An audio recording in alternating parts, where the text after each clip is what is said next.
Question: how can I tell if I'm married to a Christian narcissist? And what are the signs of one?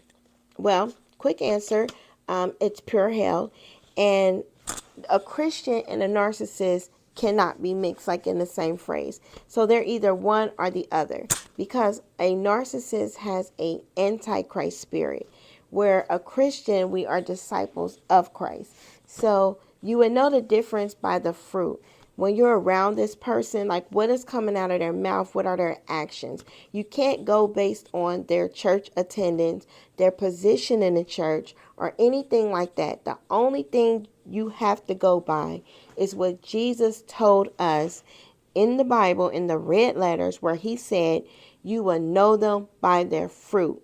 He told us to beware of these false prophets, which are the religious imposters. He said that they will have sheep clothing, like they will be dressed as his people, but inside they are ravenous wolves, and that ravenous means extortionist. So they are after your goods. They're after what God gave you. They're after your gifting. And so when you guys interact and a soul tie is formed, whether it's through marriage or, unfortunately, the worst way, through fornication, then that demonic soul tie that's there, it is transferring spirits back and forth.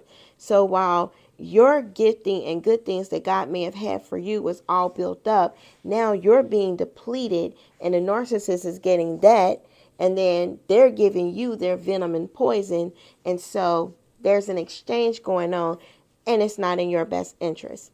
So how would you know that they're a narcissist? I'm going to kind of give you about a few ways you can tell. One, they're going to have this constant need for affirmation. So with that being said, they may have like multiple social media accounts. They may say, hey, I'm just trying to minister. I'm trying to do this. I'm trying to do that. But you would notice like on their social media, they have a whole different persona than what they're telling you. So if they're married, sometimes they'll say they're single. Sometimes they can be in a relationship and say they're single. They may have different accounts you don't even know about. Like it's like a whole web of lies that they have. And so you'll just constantly be on this trail of finding stuff. So that's one way. Another way is that they will constantly be lying. Like you will find like the littlest lies, like they'll lie about anything. Like I was married to a pastor who was a narcissist. That's scary. And like I remember we were in a car accident, and he had me lie, and I was pregnant, and I mean I'm just getting hit by a car, so I'm like, oh wow, 7 months. And he was like, I really need you to take the rap for me. I really need you to say like you were driving, because da da da da, I got this warrant, da da da. And I'm like, whoa, like I'm in shock. So that kind of stuff happens, and then you end up doing it because by that time you have been spellbound. You're probably married. You're probably like trying to do everything you can to make your family work, make your marriage work. And so now you're in a state, instead of the husband protecting you, he's actually telling you to like sin against God, okay, and lie for him, not even caring about your well-being or the baby, just what's in best interest for him. So a lot of times you'll find that they're very selfish. They're very self-centered. They're very boastful. They're always talking about themselves, talking about what they did or talking about where they've been. They only pretend to care about what you're talking about in that whole spellbound phase. But after that, anytime you're talking, they're not listening. They're probably on their phone. They're probably saying, but they're not listening. Or they may be watching TV. Like they're going to always have this distraction, because in a devaluing phase, the ultimate goal is to make you feel you're not important. So anything that you have to say, they're not listening. They're going to discard it. They're going to act like they're so busy. And then next thing you know, that's when gaslighting start to come into play, because you may pick up on it being your discerning self, and you may be like, hey, you kind of was like this. No, I wasn't.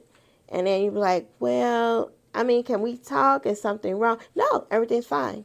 And then you're like, well, like, and then they may storm off like, there you go, you're doing this, you're doing that, da da da, or yell.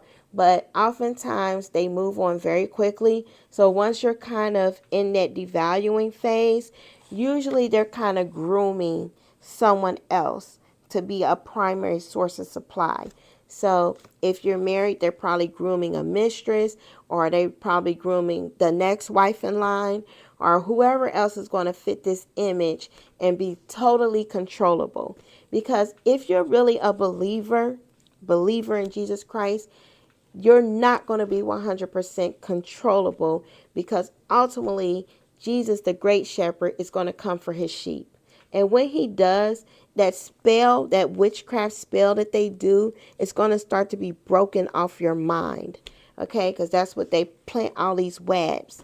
But when you kind of when you're entangled in this, it's hard to see.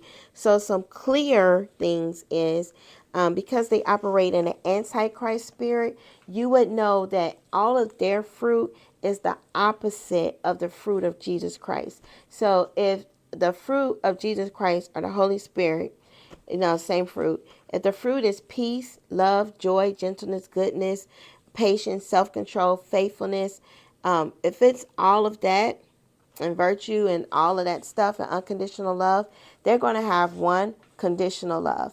I love you as long as I control you. When I don't control you, I have no love. If I'm not getting your money, are you closing your accounts? I don't have no love. It's what you can give to me, then I may love you. But I'm going to also love these other people, because that's what I do.